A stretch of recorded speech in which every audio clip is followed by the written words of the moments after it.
Hallelujah. Praise the Lord. கண்களை மூடி நாம் ஜெபிப்போம்.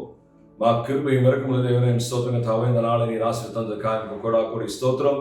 இந்த வேளையில் பிதாவே, நீர் ஆளுகையை ஹல்லேலூயா உம்முடைய பக்கமாக எடுத்துக்கொள்ள முடியாது நாங்கள் ஜெபிக்கிறோம். பிதாவே, ஆவியானவர் ஆளுகை செய்ய முடியாது ஒப்பு கொடுக்கிறோம். பிதாவே, நாங்கள் அல்ல, எங்களது குரல் அல்ல, இசைக்கருவிகள் அல்ல கர்த்தாவே, தேவ பிரசன்னம் எங்கள் மத்தியில் உலாவி வர முடியாது நாங்கள் ஜெபிக்கிறோம். ஒவ்வொரு நாவுகளும் ஒவ்வொரு வீடுகளுக்குள்ளாய் கடந்து சென்று வார்த்தை விதைக்கப்படும்படியாய், துதி எழும்பும்படியாய் ஹல்லேலூயா ஒரு துதியின் ஆராதனையை நீர் ஹல்லேலூயா எங்களுக்கு தரும்படியா நாங்கள் ஜெபிக்கிறோம். வழி நடத்தும் அப்பா, இதுவரை நடத்தினவர் நீர், இனிமேலும் நடத்தவர் நீராயிருக்கிறீர். கர்த்தர் பிதாவை காத்துக் கொள்ளுங்க. ஹல்லேலூயா வார்த்தையை நீர் பிதாவை தாருங்க. ஹல்லேலூயா நாங்கள் வெறும் பாத்திரமாய் கையில் ஒப்பு கொடுக்கிறோம். இருக்கும் மக்களை பிதாவை, நீர் பிதாவை நல்ல நிலத்தில் ஹல்லேலூயா உழுது ஹல்லேலூயா விதைக்கும்படியாய் நீர் அந்த கிருபை தரும்படியாய் நாங்கள் ஜெபிக்கிறோம். ஒவ்வொருவரும் நீர் இடைபடுங்க. வார்த்தையால் பிரயோஜனமா இருக்க கிருபை செய்யுங்க, வழி நடத்துங்க. இயேசு மூலமா ஜெபங்களும் பரம்பிதாவே, ஆமென். ஹல்லேலூயா. Praise the Lord. பாடலை பாடி பின்பாய் செய்திக்குள்ள கடந்து செல்வோம். கர்த்தர் நாமம் மகிமைப்படுவதாக. ஹல்லேலூயா. ஜெபத்தோடு இருப்போம். கர்த்தர் மீதியானதை அவர் ஹல்லேலூயா காத்துக் கொள்வாராக. ஆமென். Price the Lord.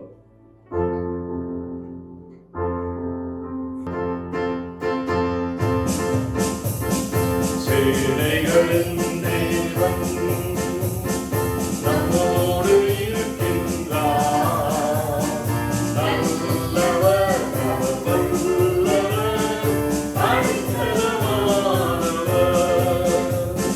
சேனைகளின் தேவன் எதிரோ போன்ற சோதனைகள் எதிரிட்டு வந்தாலும், எதிரோ போன்ற சோதனைகள் எதிரிட்டு வந்தாலும் தடுத்திடுவோம், நொறுக்கிடுவோம், ஜெயத்தை தந்திடுவார், ஜெயத்தை தந்திடுவார். சேனைகளின் தேவன் நம்மோடு இருக்கின்றார். நல்லவர், வல்லவர், அடைக்கலமானவர். சேனைகளின் தேவன் சேனையின் கர்த்தரை நம்பிடுவோம், பாக்கியம் அடைந்திடுவோம். சேனையின் கர்த்தரை நம்பிடுவோம், பாக்கியம் அடைந்திடுவோம். உயர்த்திடுவோம், தாழ்த்திடுவோம், நன்மையால் நிரப்பிடுவார், நன்மையால் நிரப்பிடுவார். சேனைகளின் தேவன் நம்மோடு இருக்கின்றார். நல்லவர், வல்லவர், அடைக்கலமானவர்.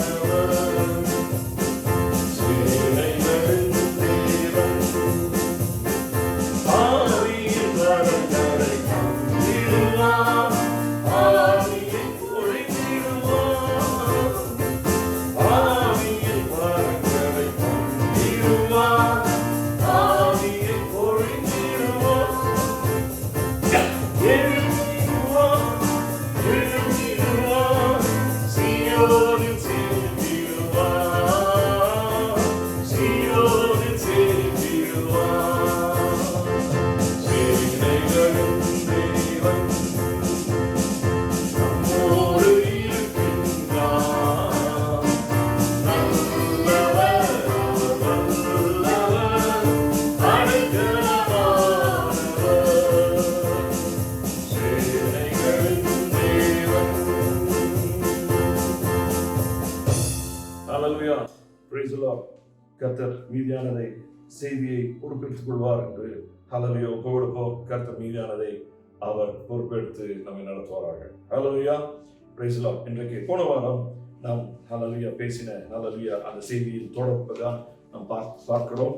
இந்த வேளையில் நாம் ஹல்லேலூயா போன வாரம் பார்த்தது ஹல்லேலூயா the just shall live by faith. ஹல்லேலூயா நீதிமான் ஹல்லேலூயா விசுவாசத்தினால் பிழைப்பான் என்று சொன்ன செய்தியை பார்த்தோம். இந்த இரண்டாவது பகுதியை நாம் பார்த்துக் கொண்டிருக்கிறோம். ஹல்லேலூயா. இன்றைக்கு ஹல்லேலூயா நாம் போன வாரம் ஹல்லேலூயா தொட்ட ஒரு வசனத்தை மாத்திரம் திரும்பவும் ஹல்லேலூயா பார்த்து அங்கு பார்க்கும்பொழுது ஹல்லேலூயா முதலாவது குறிப்பு அப்போஸ்தலர் 3 விதமான குறிப்புகளை ஹல்லேலூயா வைத்திருப்பதை பார்க்கிறோம். அங்கு ஒரு முதலாவது குறிப்பில் பார்க்கும்பொழுது ஹல்லேலூயா புறஜாதியானவர்கள் ஹல்லேலூயா பாவிகள் அவருக்கு ஒரு மீட்பர் தேவை. ஹல்லேலூயா புறஜாதியானவருக்கு ஒரு மீட்பர் தேவை என்று சொல்லி நம்ம பார்த்தோம். 3 குறிப்புகளை வைத்திருக்கிறார். ஹல்லேலூயா யூதர்களுக்கும் ஹல்லேலூயா இந்த வாரம் அதை பார்க்க போறோம். யூதர்களுக்கும் ஹல்லேலூயா ஒரு சேவியர், ஒரு ஹல்லேலூயா ரட்சகர் தேவை என்று சொல்லி பார்க்கிறோம். அது யூதர்களானாலும் சரி புறஜாதியாராலும் சரி, அவர்களுக்கு இருவர்களுக்கும் ஹல்லேலூயா கர்த்தர் ஹல்லேலூயா அவர் அவர்கள் நீதிமானாக்கப்பட வேண்டும் என்று சொல்லிதான் கிறிஸ்து அவர்களாய் இடைப்பட்டார் என்று சொல்லி இந்த 3 குறிப்புகளை குறித்து நாம் பார்க்க போகிறோம். இந்த வேளையில் பார்க்கும்பொழுது போன வாரம் வாசித்தது ரோமர் 3 9-18 வரைக்கும் வாசித்தோம். அதை நீங்கள் வீட்டில் திரும்ப ஒரு வரிசை வாசிங்க.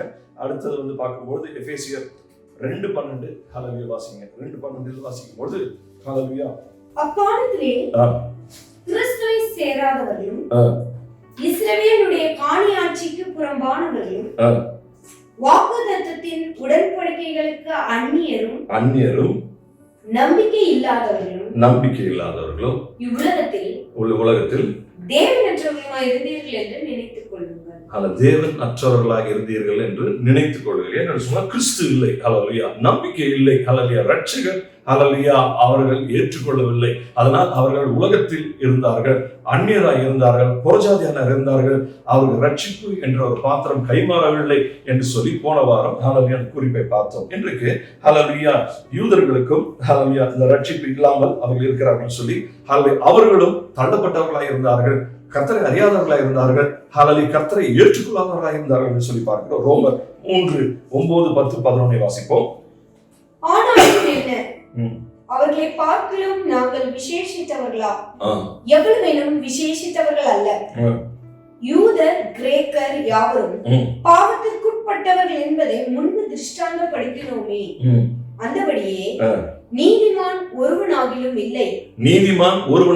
ஏனென்றால் கர்த்தர் ஹல்லேலூயா இரத்தத்தால் அவர்களை கழுவவில்லை, ஹல்லேலூயா அதனால் அவர்கள் நீதிமான் ஆக்கப்படவில்லை. அந்த பாவமானது அவருக்குள்ளாய் ஹல்லேலூயா சத்துருவான் கட்டி வைத்தது அப்படியே இருக்கிறது என்று ரட்சகர் இருந்தால் மீட்பு உண்டு என்று சொல்லி அந்த சத்தியத்தை உரைப்பதை பார்க்கிறோம். அடுத்தது உணர்வுள்ளவன் இல்லை, தேவனை தேடுகிறவன் இல்லை. தேவனை தேடுகிறவனும் இல்லை. ஏனென்றால் தேவன் ஹல்லேலூயா என்று சொல்லி ஒரு தேவனாகிய கர்த்தர் இருக்கிறார் என்று சொல்லி அந்த தரிசனமும் அவர் ஆதி காலத்திலிருந்து சொல்லி வரும் வார்த்தையும் அதை நம்பிக்கையோடு ஏற்றுக்கொண்டு அதை கர்த்தர் ரட்சகர் என்று சொல்லி எனக்காய் மரித்தார் என்பதை இதயத்தில் உணர்ந்து வாயினால் அறிக்கை செய்யாமல் போகும்பொழுது அந்த ரட்சிப்பு கைமாறாமல் கர்த்தருடைய பிள்ளையா மாற முடியாமல் அந்த ரட்சிப்பின் பாத்திரம் அப்படியே நின்று கொண்டிருக்கிறது என்று சொல்லி பார்க்கிறோம். ஹல்லேலூயா வாசிப்போம்.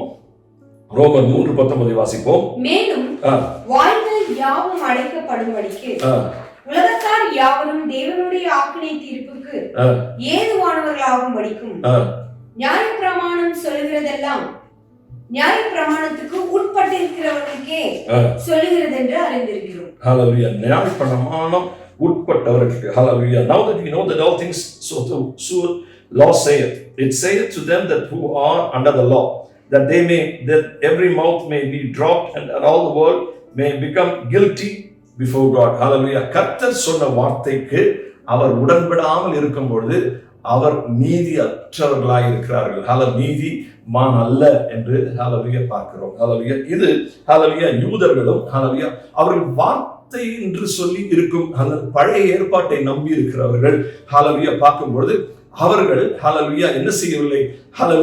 நேமத்தை ஹல்லேலூயா ஏற்றுக்கொண்டு they took the law. ஹல்லேலூயா நேமத்தை அவர்கள் ஏற்றுக்கொண்டு அதன்படி வாழ்ந்தார்கள். அந்த நேமத்தின்படி வாழும் பொழுது ஹல்லேலூயா கர்த்தர் ஹல்லேலூயா அவர்களை ரட்சிப்புக்குள் நடத்த முடியாதபடி இருக்கிறார். This law cannot give you salvation. ஹல்லேலூயா அந்த நீதியாய் வாழ்ந்த தொட்டு ஹல்லேலூயா ரட்சிப்பு ஹல்லேலூயா வரது காரணம் என்னன்னா உங்களுக்கு ஹல்லேலூயா என்ன விசுவாசம் இல்லாத போனது ஹல்லேலூயா கர்த்தருக்குள்ளாய். ஹல்லேலூயா அதனால உங்களுக்கு என்ன ஆயிடுச்சு? ஹல்லேலூயா பிரைஸ் தி லார்ட். அந்த நீதிமான் இல்லாமல் போனது என்று சொல்லி பார்க்கிறோம். வாசிப்போம். உணர்வுள்ளவன் இல்லை, தேவனை தேடுகிறவன் இல்லை. ஹல்லேலூயா. மூன்றாவது காரியத்தை பார்க்கும்போது ஹல்லேலூயா புறஜாதியானரும் யூதர்களும் ஹல்லேலூயா நியாயத்தினால் ஹல்லேலூயா Jews can be justified by the law. ஹல்லேலூயா அவர்கள் நியாயம் தீர்க்க முடியாது. ஹல்லேலூயா இந்த யூதர்களும் புறஜாதியானரும் அந்த நியாயத்தினால் அவர்களை நியாயம் தீர்க்க முடியாது. ஏனென்று சொன்னால் ஹல்லேலூயா, அவர்கள் ஒரு வரம்புக்குள் வாழ்ந்தார்கள். இது நல்லது, இது கெட்டது என்று சொன்னால் ஹல்லேலூயா பார்க்கிறோம். ஹல்லேலூயா, இங்கு நாம் பார்க்கும்பொழுது ஒரு காரியத்தை நாம் புரிந்து கொள்ள வேண்டியது அவசியமா இருக்கிறது. ஆதாம் காலத்திலிருந்து மக்கள் ஹல்லேலூயா வளர்ந்து கொண்டே போனார்கள், பெருக்கெடுத்துக் கொண்டே போனார்கள். ஆனால் அவர்களுக்கு எது பாவம் எது பாவம் அல்ல என்று சொல்லி ஒரு நீதியான ஒரு ஹல்லேலூயா ஒரு வரம்பு இல்லை. மோசே தேவனோடு 40 நாட்கள் உட்காரும் பொழுது 10 கட்டளைகள், அந்த 10 கட்டளைகள் இதை செய்யக்கூடாது, இது செய்யக்கூடாது, செய்யக்கூடாது போது இதை செய்தால் அது பாவம் என்று சொல்லி அது நிர்ணயிக்கப்பட்டது. அது தேவனால் எழுதப்பட்ட ஹல்லேலூயா அந்த 10 கட்டளைகளும் மோசே அந்த ஜனத்துக்கு கொடுத்தார். ஹல்லேலூயா, அதுவரை பாவம் என்னென்று தெரியாத மக்கள் இருந்தார்கள். அந்த பாவத்தை ஹல்லேலூயா அது பாவமா இல்லையா என்று தெரியாமல் அவர்கள் ஹல்லேலூயா இன்னொரு வாழ்ந்து கொண்டது. ஆனால் பழைய ஏற்பாட்டில் இருந்து மோசேயின் காலத்திலிருந்து ஹல்லேலூயா நியாயமும் நீதியும் ஹல்லேலூயா கைமாறப்பட்டது. அந்த நீதியின் பிரகாரம் ஹல்லேலூயா அவர்கள் நடந்தார்கள் என்று சொல்லி பார்க்கிறோம். அந்த நீதியில் நடப்பவர்கள் ஹல்லேலூயா நீதிமான் என்று சொல்லி அவர்கள் அந்த காலத்தில் உண்டு. ஆனால் அங்கு அந்த இடத்திலும் அந்த பழைய ஏற்பாட்டிலும் நீதியை கொடுத்த தேவன் வாசிப்போம். ஹல்லேலூயா, மோசேயின் காலத்தில் நடந்த காரியத்தை குறித்து பார்ப்போம். எக்ஸோடஸ் 12:13 வாசிப்போம். நீங்கள் இருக்கும் வீடுகளில் அந்த இரத்தம் உங்களுக்காக அடையாளமாய் இருக்கும். அந்த இரத்தத்தை நான் கண்டு உங்களை கடந்து போவேன். நான் எகிப்து தேசத்தை அழிக்கும் பொழுது அழிக்கும் வாதை உங்களுக்குள்ளே வராதிருக்கும். அந்த வாதை உங்களுக்குள்ளே வராதிருக்கும். அப்போ தேவன் அவர் ஜனத்தை அவருடைய ரத்தத்தினால் காத்தார் என்று சொல்லி பார்க்கிறோம். அந்த பஸ்கா ஆட்டுக்குட்டியின் ரத்தம் வாசற்கதவிலும் ஜன்னலிலும் தெளிக்கப்பட்டிருந்து அந்த ரத்தத்தை பார்த்து அந்த சங்கார தூது என்ன செய்தால் தாண்டி போனோம். இப்பொழுது நம்ம மீது கிறிஸ்துவின் ரத்தம் தெளிக்கப்பட்டதனால் நமக்கு ஹல்லேலூயா இந்த உலகத்தின் மரணம் ஹல்லேலூயா வந்திருந்தாலும் ஆனால் அந்த சத்ருவின் கட்டிலிருந்து விடுபட்டு நாம் நித்திய வாழ்வுக்கென்று கொடுக்கப்பட்ட அந்த நித்திய வாழ்வு நித்திய ஜீவன் நமக்குள்ளாய் காக்கப்படும்படியாய் கிறிஸ்துவின் ரத்தம் நம்மை காத்துக் கொண்டிருக்கிறது என்று சொல்லி பார்க்கிறோம். அந்த ரத்தம் ஹல்லேலூயா நம்மை இன்றைக்கு காத்துக் கொண்டிருக்கிறது. ஹல்லேலூயா, நம்முடைய வாசல் கதவு ஜன்னல் அன்றைக்கு வீட்டில் பழைய ஏற்பாட்டில் இருந்தது. இன்றைக்கு ஹல்லேலூயா நம் தலை மீது ஹல்லேலூயா கர்த்தரின் ஹல்லேலூயா வலையேற பெற்ற ஹல்லேலூயா கிறிஸ்துவின் ரத்தம் பஸ்கா ஆட்டுக்குட்டியின் ரத்தத்தை ஹல்லேலூயா நம் மீது தெளித்து ஹல்லேலூயா நம்மை மீட்டு கொண்ட தேவன் நம்மை காத்துக் கொண்டிருக்கிறார் என்று சொல்லி பார்க்கிறோம். ஹல்லேலூயா, நாம் என்ன செய்தோம்? ஹல்லேலூயா, நமக்கு ஒரு ஞானஸ்தானம் கொடுக்கப்பட்டது என்று சொல்லி பழைய ஏற்பாட்டில் பார்க்கிறோம். அதில் 1 கொரிந்தியர் 10:2 வாசிப்போம். எல்லாரும் மோசேக்குள்ளாக மேகத்தினாலும் சமுத்திரத்தினாலும் ஞானஸ்தானம் பண்ணப்பட்டார்கள். ஹல்லேலூயா, glory to God. ஹல்லேலூயா, என்ன செய்தார்களாம்? மோசேயின் காலத்தில் மேகத்தினாலும் சமுத்திரத்தினாலும் ஞானஸ்தானம். அப்போ அந்த மக்களையும் கர்த்தர் காத்தார். ஹல்லேலூயா, ரத்தத்தில் மாத்திரம் கழுவி காக்கவில்லை. ஹல்லேலூயா, அவர்களுக்கு ஒரு மாதிரியான நிழலாட்டமான ஒரு ஞானஸ்தானத்தை கொடுத்து மக்களை ஒரு ஜனத்தை ஒரு தேசத்தை பிறப்பிட செய்யும்படியா கர்த்தர் கிருபை செய்தார் என்று சொல்லி பார்க்கிறோம். சங்கீதம் 32:1 வாசிப்போம். எவனுடைய மீறுதல் மன்னிக்கப்பட்டதோ எவனுடைய பாவம் மூடப்பட்டதோ அவன் பாக்கியவான். ஹல்லேலூயா. 2வது, எவனுடைய அக்கிரமத்தை கர்த்தர் எண்ணாதிருக்கிறாரோ எவனுடைய ஆவியில் கபடம் இல்லாதிருக்கிறதோ அவன் பாக்கியவான். ஹல்லேலூயா. கர்த்தர் இந்த காலத்தில் பார்க்கும்போது ஹல்லேலூயா அவர் மன்னிக்க அவர் தேவனாய் இருக்கிறார். ஹல்லேலூயா, அவர் இந்த உலகத்தில் 33 வருஷம் வாழும்போது படுக்கை எடுத்து நட உன் பாவம் மன்னிக்கப்பட்டது என்று சொல்ல அதிகாரத்தில் சதிசேயர் பரிசேயர் எதிர்த்தார்கள். ஆனால் அவருக்கு இந்த உலகத்தில் பாவத்தின் மீது அதிகாரம் உண்டு என்று வெளிப்படுத்தினார். அந்த ஊனமாய் இருந்தவன் எழுந்து நடந்தான், கட்டு முறிந்து போனது, விடுவிக்கப்பட்டது, அவன் நடந்தான் என்று சொல்லிப்பாங்க. அதே மாதிரி இன்றைக்கு நம்முடைய வாழ்க்கையில் ஹல்லேலூயா கட்டுண்டு போன வாழ்க்கையில் பாவம் நிறைந்த வாழ்க்கையில் இருள் சூழ்ந்த வாழ்க்கையில் கர்த்தர் நமக்கு வெளிச்சமாய் வருவது மாத்திரமல்ல, ஹல்லேலூயா நம்ம பாவத்தை கழுவி விடுவித்து அவர் ரத்தத்தால் கழுவி நம்மை பரிசுத்தப்படுத்தி திரும்ப ஒரு புதிய ஜீவனுக்குள்ளாய் நடத்த அவர் வல்லவராய் இருக்கிறார். இன்றைக்கும் நடத்தி கொண்டுதான் இருக்கிறார் என்று சொல்லி பார்க்கிறோம். Hallelujah, praise the Lord. Jeremiah 31:32 வாசிப்போம். இனி ஒருவன் தன் அயலானையும் ஒருவன் தன் சகோதரனையும் நோக்கி கர்த்தரை அறிந்து கொள் என்று போதிப்பதில்லை. அவர்களில் சிறியவன் முதல் பெரியவன் மட்டும் எல்லாரும் என்னை அறிந்து கொள்வார்கள் என்று கர்த்தர் சொல்கிறார். ஆமென். நான் அவர்கள் அக்கிரமத்தை மன்னித்து அக்கிரமத்தை மன்னித்து அவர்கள் பாவங்களை நீ நினையாதிருப்பேன். பாவங்களை நான் நினையாமல் இருப்பேன் என்று சொல்லி பார்க்கிறேன். ஹல்லேலூயா. அவர் அதை ஒரு தீர்க்கதரிசனமாய் சொல்கிறார். ஹல்லேலூயா. வருவதை குறித்து ஜெரேமியா காலங்களில் இருந்து கர்த்தர் வரும்பொழுது அவர் சொல்கிறார், நான் வந்து என்ன செய்ய போகிறேன். ஹல்லேலூயா. அவர்களை பாவங்களை எண்ணாமல் அவர்களை மன்னித்து என்ன செய்ய போகிறேன். ஹல்லேலூயா. அந்த பாவங்களை நான் நினைவு கூறாமல் முழுமையா மறந்து போவேன் என்று சொல்லி ஹல்லேலூயா கர்த்தர் ஒரு வாக்குத்தத்தம். அதே வாக்குத்தத்தின் பிரகாரமே அவர் என்ன செய்தார். ஹல்லேலூயா. அதே போல சங்கீதம் 103:12 எடுத்து வாசிக்கும் பொழுது ஹல்லேலூயா, மேற்கிற்கும் கிழக்கிற்கும் எவ்வளவு தூரமோ, மேற்குக்கும் கிழக்குக்கும் எவ்வளவு தூரமோ அவ்வளவு தூரமாய் அவர் நம்முடைய பாவங்களை நம்மை விட்டு விலக்கினார். அவர் நம்முடைய பாவங்களை நம்மை விட்டு விலக்கினார். அப்பொழுது ஹல்லேலூயா கர்த்தர் ஹல்லேலூயா அந்த பாவங்கள் திரும்ப வராதபடிக்கு ஒரு தடவை மன்னித்த கர்த்தரோட ரத்தத்தால் அந்த விலை கொடுத்த அந்த பாவங்கள் பரம்பரை உருண்டு அந்த பாவங்கள் எல்லாவற்றையும் நம்மை விடுவித்து ஹல்லேலூயா திரும்ப வராதபடிக்கு நம்மை சுத்திகரித்து நிலைநிறுத்தினார் என்று சொல்லி பார்க்கிறோம். ஹல்லேலூயா. ஹல்லேலூயா. தேவன் நியாயத்திருக்கிறார். தேவன் நியாயாதிபதியாக இருக்கிறார் என்று சொல்லி பார்க்கிறோம். ஹல்லேலூயா. இந்த சத்தியம் என்ன என்று சொன்னால் பவுல் அப்போஸ்தலன் ஹல்லேலூயா அழகாக நேர்த்தியாக ஒரு காரியத்தை சொல்கிறார் என்று சொன்னால் ஹல்லேலூயா நாம் ஹல்லேலூயா இஃப் நம்ம வந்து ஹல்லேலூயா கழுகப்பட வேண்டும், நாம் விடுவிக்கப்பட வேண்டும். ஹல்லேலூயா. நாம் பாவத்தில் இருந்தோம் ஆனால் விடுவிக்கப்பட வேண்டும் என்று சொன்னால் ஹல்லேலூயா விசுவாசத்தினால் மாத்திரம்தான் அது முடியும் என்று சொல்லி அழகாக சுவிசேஷத்தில் எழுதி வைத்திருக்கிறார் என்று சொல்லி பார்க்கிறோம். ஹல்லேலூயா. Neither we believe in scripture concerning justification by faith or unbelief lost without any hope. Hallelujah. நாம் வந்து நியாயம் நம்ம கர்த்தர் கழுகப்படணும், நாம் ரட்சிப்புக்குள்ளாய் போக வேண்டும் என்று சொன்னால் either we believe in the scripture. Hallelujah. சுவிசேஷத்தை முழுமையாய் நாம் நம்ப வேண்டும். Hallelujah. Concerning the justification of faith. Hallelujah. அந்த விசுவாசத்தில் நாம் ஏற்றுக்கொண்டு முழுமையாய் அந்த நியாயத்திருப்பது உண்டு. வார்த்தையை சொல்லும் பொழுது நமக்கு விசுவாசத்தை அதை நம்பி கர்த்தரை பின்பற்றுகிறோம். அந்த வார்த்தையை நான் உச்சரிக்கும் பொழுது எனக்கு கழுகப்பட்ட அந்த ஒரு அனுபவம், விடுதலையாக்கப்பட்ட ஒரு அனுபவம். கர்த்தர் எனக்காய் மரித்தார், அவர் உயிர்த்தெழுந்தார். ஹல்லேலூயா. எனக்காய் வலது பாசம் பரிந்து பேசிக் கொண்டு இருக்கிறார். அந்த ரத்தம் எனக்காய் எடுத்து வைக்கப்பட்டு என்றைக்கு என் வாய்களை திறந்து ரோமர்கள் எழுதப்பட்டது போல ஹல்லேலூயா நான் விசுவாசித்து ஹல்லேலூயா என் வாயினால் அறிக்கை செய்யும் பொழுது நான் ஹல்லேலூயா விடுவிக்கப்படுகிறேன் என்று சொல்ல அந்த நியாயத்தில் அந்த விசுவாசம் நமக்குள்ளாய் உறுதியாய் நாம் நம்பி கிறிஸ்துவை நம்பி ஹல்லேலூயா உண்மையாய் நம்பி நாம் கடந்து வரும்போது ஹல்லேலூயா அந்த ரட்சிப்பு நமக்கு ஹல்லேலூயா உண்டாகிறது என்று சொல்லி பார்க்கிறோம். ஹல்லேலூயா. அதுதான் ஹல்லேலூயா நம்மை நீதிமானாக்குகிறது என்று சொல்லி பார்க்கிறோம். ஹல்லேலூயா. ரோமர் 9:31-32 ஹல்லேலூயா வாசிப்போமா? நீதி பிரமாணத்தை தேடின இஸ்ரவேலரோ நீதி பிரமாணத்தை அடையவில்லை. ஆமென். எண்ணத்தினால் என்றால் அவர்கள் விசுவாசத்தினாலே அதை தேடாமல் நியாயப்பிரமாணத்தின் கிரியைகளினாலே தேடினபடியால் தேடினார்கள். ஹல்லேலூயா. அந்த கிரியைகளும் காரியங்களும் நடந்ததும் எழுதப்பட்டதும் பார்த்து அதனால் தேடும் பொழுது அந்த என்ன செய்யவில்லை, அதை அடையவில்லை. ஹல்லேலூயா. இடறுதற்கான கல்லில் இடறினார்கள். ஆமென். ஹல்லேலூயா. ஹல்லேலூயா.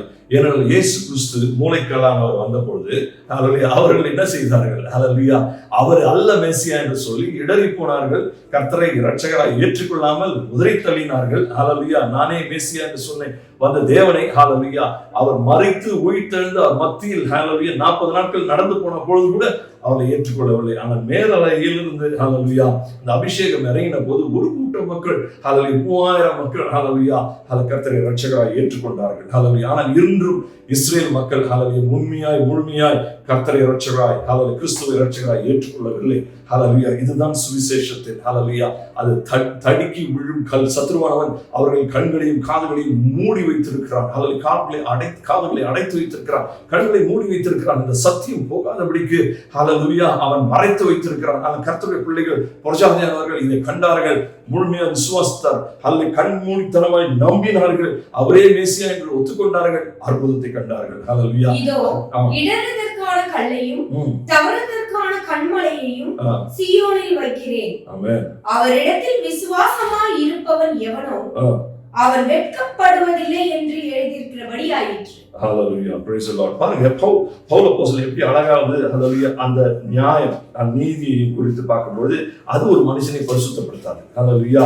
அதே சமயத்தில் but to show how unholy they are, அந்த நீதியை ஒரு கட்டளையை கொடுப்பது எதற்கு என்று சொன்னால் ஹalleluya அவர்களை பரிசுத்தப்படுத்த அல்ல, நீங்கள் எவ்வளவு பாவத்தில் இருக்கிறீர்கள் என்று தெரிந்து கொள்ளும்படியே அவர்கள் புரிந்து கொள்ளும்படியாய் அந்த நீதியை அவர் ஹalleluya எழுதி வைத்தார். ஹalleluya by the law, hallelujah, and the knowledge of sin. Hallelujah. The knowledge of sin is born when you know the law. Hallelujah. நீதியை, hallelujah, நியாய தீர்ப்பை, நியாய கட்டளைகளை குறித்து நீங்கள் அறிந்து கொள்ள கர்த்தருடைய பிரியமான வழிகள் இதுதான், அவர் பிரியமாய் இருக்கிறார் என்று தெரியும் போது அதுதான் நீதி, அதுதான் நியாயம் என்று சொல்லி புரிந்து கொள்ளவில்லை. ஆனால் ரட்சிப்பு அது மூலமாய் வரவில்லை. Hallelujah. Praise the Lord. சரி, நம்ம வாசிப்போம் ரோமர் 3 20 21 22 வாசிப்போம். அப்புறம் 25 26 தொடர்ந்து வாசிப்போம். இதுல வந்து நிறுத்தி நிதானமா வாசிக்கும் பொழுது ரோமருக்கு பவுல் அப்போஸ்தலன் எழுதிய காரியம் என்னன்னு சொன்னா, ஹalleluya, எழுதப்பட்டதை ரோமர்கள் புரிந்து கொண்டு ரோமர் ஜனமும் யூத ஜனம் ரோம ராஜ்யத்தில் உள்ள யூத ஜனங்களும் ஹalleluya எப்படியா தங்களை நடத்தி கொண்டார்கள் என்று சொன்னால் சம்பிரதாயம் பிரகாரமா, ட்ரெடிஷன்ஸ் பிரகாரம் எழுதப்பட்ட பழைய ஏற்பாட்டில் இருந்து வரும் அந்த புதிய நீதிக்கும் புதிய நியாயத்துக்கும் புதிய ஹalleluya உடன்படிக்கைக்கும் அவர் ஒப்பு கொடுக்காமல் பழையதிலே உறுதியாய் நின்று கொண்டு இருக்கும் பொழுது பவுல் அப்போஸ்தலன் அவரோடு பேசும் ஹalleluya இந்த ஒரு சத்தியத்தை நாம் புரிந்து கொள்வோம் என்று சொன்னால் ஹalleluya அங்கு என்ன அவர்கள் சொல்கிறார்கள் என்று சொன்னால், எழுத்து நியாயமும் நீதியையும் கட்டளைகளையும் பின்பற்றுவதனால் உங்களுக்கு ரட்சிப்பு வராது. ஹalleluya ரட்சிப்பு வர வேண்டும் என்று சொன்னால் நீங்கள் நீதிமானாக்கப்பட வேண்டும், கர்த்தரை இரட்சகராய் ஏற்றுக்கொள்ள வேண்டும் என்று சொல்லி ஹalleluya இங்கு சொல்வதை பார்க்கிறோம். வாசிப்போமா? ரோமர் ஹalleluya 3 20 21 22. இப்படி இருக்க பாவத்தை அறிகிற அறிவு நியாய பிரமாணத்தினால் வருகிறபடியால்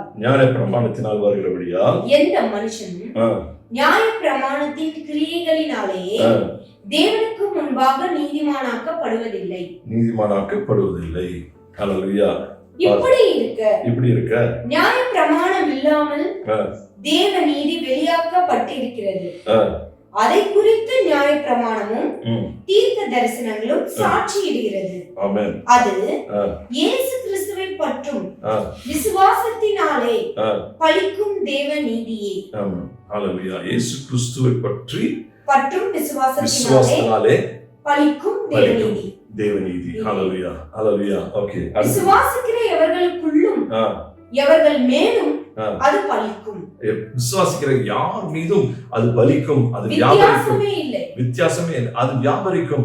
ஏற்றுக்கொண்டவர் ரோமர் சொல்வது போல ஒருவன் இருதயத்தில் உணர்ந்து வாயினால் அறிக்கை செய்தாலே அது கிரியை செய்ய தொடங்கும். ஹalleluya அதை ஏற்றுக்கொண்டவர்கள், முழுமையாய் ஒப்பு கொடுத்தவர்கள், இந்த சத்தியத்தை புரிந்து கொண்டவர்கள், இயேசு கிறிஸ்து எனக்காய் வந்தார், மரித்தார், சிலுவையில் தொங்கினார், ரத்தம் சிந்தினார், என் பாவத்துக்காக ஜீவனை கொடுத்தார், நித்திய வாழ்வுக்குள்ளாய் என்னை கொண்டு சென்றார், எனக்காய் பரிந்து பேசி பிதாவிடத்தில் இருக்கிறார். இந்த சத்தியத்தை நீங்கள் புரிந்தாலே ரட்சிப்பு உங்களுக்கு வந்துவிடும். ஹalleluya. அப்புறம் அடுத்தது, எல்லாரும்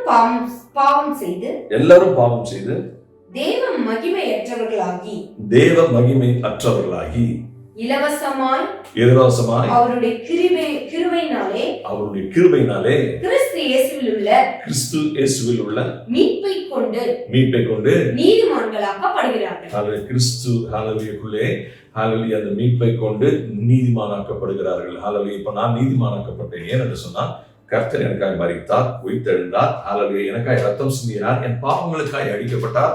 இந்த சத்தியத்தை நான் உணர்ந்தேன், புரிந்தேன், ஒற்றுக்கொண்டேன். ஹalleluya வாயை திறந்து நான் அறிக்கை செய்தேன். ஹalleluya அந்த நிமிஷத்திலிருந்து சத்ரு என் மீது வைத்திருக்கும் கட்டு, ஹalleluya பிடிப்பு, உடன்படிக்கை எல்லாம் முடிந்து போனது. ஹalleluya இன்றைக்கு கர்த்தருடைய பிள்ளையாக ஹalleluya கர்த்தருடைய நியாய நீதிக்கு ஹalleluya கீழ்ப்படிந்து நான் அவருடைய ஹalleluya ராஜ்யத்துக்குள்ளாய் கடந்து சென்றிருக்கிறேன்.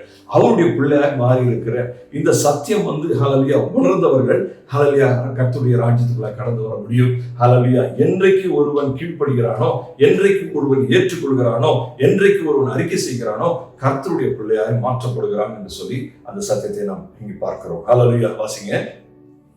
தேவன் பொறுமையாய் இருந்த முற்காலத்தில் நடந்த பாவங்களை தாம் பொறுத்து கொண்டதை குறித்து தம்முடைய நீதியை காண்பிக்கும் பொருட்டாகவும் தாம் நீதியுள்ளவரும் நாம் நீதி இயேசு கிறிஸ்துவினிடத்தில் விசுவாசமாய் இருக்கிறவனை ஆமென் நீதிமான் ஆக்குகிறவருமாய் நீதிமான் ஆக்குகிறவருமாய் விளங்கும்படி இக்காலத்திலே தமது நீதியை காண்பிக்கும் பொருட்டாகவும் ஆமென் கிறிஸ்து இயேசுவினுடைய இரத்தத்தை பற்றும் விசுவாசத்தினாலே பலிக்கும் கிருபாதார பலியாக அவரையே ஏற்படுத்தினார். ஹல்லேலூயா. இது ஹல்லேலூயா நமக்காக, நம் பாவத்துக்காக, நமக்காக அவர் அடிக்கப்பட்டார் என்ற சத்தியத்தை நாம் உணர்ந்து அவரை ஹல்லேலூயா அவரை நாம் ஏற்றுக்கொள்கிறோம் ரட்சகராக. எனக்கு ரட்சகராக, ஏனென்றால் எனக்கு ரட்சிப்பை அருளினார். எப்படி அருளினார்?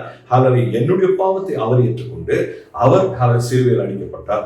அவர் ரத்தம் சிந்தினார். உன்னத தேவனின் குமாரன் ரத்தம் சிந்தி எனக்கு என் பாவத்துக்கு விலை கொடுத்து என்னை விடுவித்து என்னை மீட்டு பரலோகத்தின் பிள்ளையாய் மாற்றினார். இந்த சத்தியத்தை நான் புரிந்து கொண்டேன். ஹல்லேலூயா. எனக்காய் அவர் அடிக்கப்பட்டார் என்ற உண்மையை நான் ஏற்றுக்கொண்டேன். ஹல்லேலூயா. இன்றைக்கு நான் விடுவிக்கப்படுகிறேன் என்று சொல்லி பார்க்கிறோம். ஹல்லேலூயா. கலாத்தியர் 3:24-25 வாசிப்போம். இவ்விதமாக நாம் விசுவாசத்தினாலே இன்னொரு வகையா அதை பார்ப்போம் அப்படின்னு சொல்லி போட்டிருக்குது. ஹல்லேலூயா. Let me put it another way. The law was our guardian and the teacher to lead us until Christ came. So now, through faith in Christ, we are made right with God. But now that the faith in Christ has come, we no longer need the law to be our guardian. Hallelujah. இவ்விதமாக நாம் விசுவாசத்தினாலே நீதிமான்களாக்கப்படுவதற்கு நியாயப்பிரமாணம் நம்மை கிறிஸ்துவினிடத்தில் வழி நடத்துகிற உபாதியாய் இருக்கிறது. உபாதியாய் இருந்தது. ஹல்லேலூயா. நியாயம் எப்படியா இருந்தது? நமக்கு கிறிஸ்துவுக்குள்ள நடத்துகிற உபாதியாய் இருந்தது. ஆனால் என்ன ஆகிறது? இப்போ விசுவாசம் வந்த பின்பு நாம் உபாதிக்கு கீழானவர்கள் அல்லவே. உபாதிக்கு கீழானவர்கள் அல்லவே. Hallelujah. We are not under the tutor. We are not under the law. But we are under Christ, who is the creator of heaven and earth. Hallelujah. அந்த நீதிமான் கீழாய் நாங்கள் நடத்தப்பட்டோம், கிறிஸ்துக்குள்ளாய் நடத்தப்பட்டோம். ஆனால் கிறிஸ்துவே நமக்கு தேவனாய் வந்த பொழுது ஹல்லேலூயா இந்த ஹல்லேலூயா டியூட்டர் ஹல்லேலூயா அந்த கற்றுக் கொடுப்பவர் ஹல்லேலூயா இந்த லா ஹல்லேலூயா எங்களை வழி நடத்துகிறவர் ஹல்லேலூயா. பரலோகம் போற வரைக்கும் சைடுல என்ன இருக்குது? ரோட்ல பாத்தி கட்டி இருக்கிறாங்க, வே டு ஹெவன் சொல்லிட்டு. அதுதான் ஹல்லேலூயா. அதுல போய் இந்த கேட்டு, பரலோகத்தின் கேட்டு வந்த பிறகு கிறிஸ்து ஆலயம் தொடங்குறது. அதுக்குள்ள போன பிறகு கிறிஸ்துவே வந்துட்ட பிறகு நமக்கு இந்த போற வர வழியில இந்த குறிப்பு இல்லாட்டி நம்மளை நடத்துகிற ஒரு கார்டியனாய் இருக்கிற வழி நடத்துகிற ஹல்லேலூயா அந்த ஹல்லேலூயா ஏரோஸும் மார்க்கிங்கும் தேவை கிடையாது. ஹல்லேலூயா. We are into a land of freedom, of joy, of everlasting life. இதெல்லாம் கர்த்தர் நமக்கு கொடுத்திருக்கிறார். அந்த கர்த்தரே நமக்கு ஹல்லேலூயா நமக்கு ஹல்லேலூயா வழிகாட்டியாகவும் எல்லாவும் தகப்பனாய் இருக்கும்பொழுது ஹல்லேலூயா அந்த பரலோகத்துக்குள்ளாய் போகும் வரை ஹல்லேலூயா நமக்கு வழிகாட்டி தேவை இல்லை என்று சொன்னால் கிறிஸ்து நமக்குள்ளாய் வந்து விட்டால் ஹல்லேலூயா நமக்கு ஹல்லேலூயா இந்த வழிகாட்டும் ஹல்லேலூயா இந்த தொடுப்பெல்லாம் நமக்கு தேவை கிடையாது. ஹல்லேலூயா. கிறிஸ்து நம்மை நடத்தும் பூர்வ நாளும் பலப்படுத்தவும் சொல்லவும் செய்யவும் காரியங்களை நமக்கு ஹல்லேலூயா உச்சரிக்கவும் ஹல்லேலூயா எச்சரிக்கவும் ஹல்லேலூயா அவர் வல்லவர். நம்மை நடத்தும் பொழுது சரியான பாதையில் அவர் நடத்த வல்லவராக இருக்கிறார் என்று சொல்லி பார்க்கிறோம். ஹல்லேலூயா. Praise the lord. இதுவரை நாம் ஹல்லேலூயா குற்றமுள்ளவர்களாக இருந்தோம். ஆனால் இன்றைக்கு கிறிஸ்துவுக்குள்ளாய் குற்றமற்றவர்களாக இருக்கிறோம். நமக்குள்ளாய் விசுவாசம் தேவன் என்று சொல்லி தேவன் மீது உண்மையான விசுவாசம் ஹல்லேலூயா. இது வரும் வாரத்தில் பார்ப்போம், உண்மையான விசுவாசத்தை குறித்து பார்ப்போம். ஆனால் இன்றைக்கு நமக்குள்ளாய் விசுவாசம் என்பது ஹல்லேலூயா அது வளர வேண்டும். ஹல்லேலூயா. அது ஒரு நாள் சம்பவம் அல்ல. ஹல்லேலூயா. அந்த ஹல்லேலூயா சுவிசேஷத்தை முழுமையாய் நம்பி ஏற்றுக்கொண்டு அதன்படி ஒரு நாளும் நாம் வளர்ந்து கொண்டு போகும் மக்களாய் மாற வேண்டும். ஹல்லேலூயா. அது ஹல்லேலூயா நமக்கு ஹல்லேலூயா ஒரு வழிகாட்டியாய் ஹல்லேலூயா ஒரு ஹல்லேலூயா நியாய நீதியும் இருந்தது. ஆனால் ஹல்லேலூயா விசுவாசம் நமக்குள்ளாய் இருக்கும் பொழுது அது தினமும் நமக்குள்ளாய் சுடர்விட்டு பரிசுத்த ஆவியின் அபிஷேகத்தினால் வளர்ந்து சரியான பாதையில் தினம் நம்மை போஷித்து வழிநடத்த ஹல்லேலூயா அந்த விசுவாசம் கிறிஸ்துக்குள்ளாய் அது வளர்ந்து கொண்டே இருக்க வேண்டியதாக இருக்கிறது. கர்த்தர் நம்மை ஒரு நாளும் அது போல நடத்துவாராக. ஹல்லேலூயா. அடுத்த வாரம் வரும் வரை இந்த விசுவாசத்தை குறித்து ஹல்லேலூயா சரியான விசுவாசத்தை குறித்து அது எப்படியா இருக்க வேண்டும் என்பதை குறித்து தியானிப்போம். கர்த்தர் நாமம் மகிமைப்படுவதாக. கண்களை மூடி நாம் ஜெபிப்போம். கிருபையும் இறக்கும் தேவனே ஸ்தோத்திரங்க தாவே. இந்த நாளில் தாவே நீர் ஹல்லேலூயா வார்த்தை தந்தைகளை பலப்படுத்தி வழிநடத்துவதற்காக ஸ்தோத்திரம். இதுவரை நடத்தினவர் நீர், இனிமேலும் நடத்த வல்லவராக இருக்கிறீர். எங்களை விசுவாசத்துக்குள்ளாய் நடத்த முடியாது நாங்கள் ஜெபிக்கிறோம். வரும் வாரத்தில் தாவே ஹல்லேலூயா சரியான விசுவாசத்துக்குள்ளாய் நாங்கள் எப்படியா செல்ல வேண்டும் என்று சொல்லி உம்முடைய வார்த்தையில எங்களுக்கு கற்றுத்தாரும். ஹalleluya, நாங்கள் பலப்பட கர்த்தர் கிருபை செய்யும். ஹalleluya, வந்த மக்களுக்காக நன்றி. இன்னும் வந்து ஹalleluya வர முடியாதவர்களை பிதாவே ஹalleluya அவர்கள் இந்த செய்தியை கேட்கவும் பலப்படும் கிருபை செய்யும். ஹalleluya, அடுத்த வாரம் பிதாவே நாங்கள் சந்திக்க வரை எங்களை பலம் சுகம் ஆரோக்கியத்தோடு கர்த்தர் நீர் ஹalleluya வார்த்தையில் உன்னத தேவன் உன்னத பலத்தால் எடைகட்டி ஒரு ஆபத்து வனத்து வராது வேலி அடைத்து எங்களை நடத்தும்படியா எங்கள் சபை மக்களும் பிள்ளைகளையும் அனைவரையும் நடத்தும்படியா நாங்கள் ஜெபிக்கிறோம் என்றாடுகிறோம். இயேசு மூலமாக ஜெபம் கொள்ளும் பரம்பிதாவே, ஆமென்.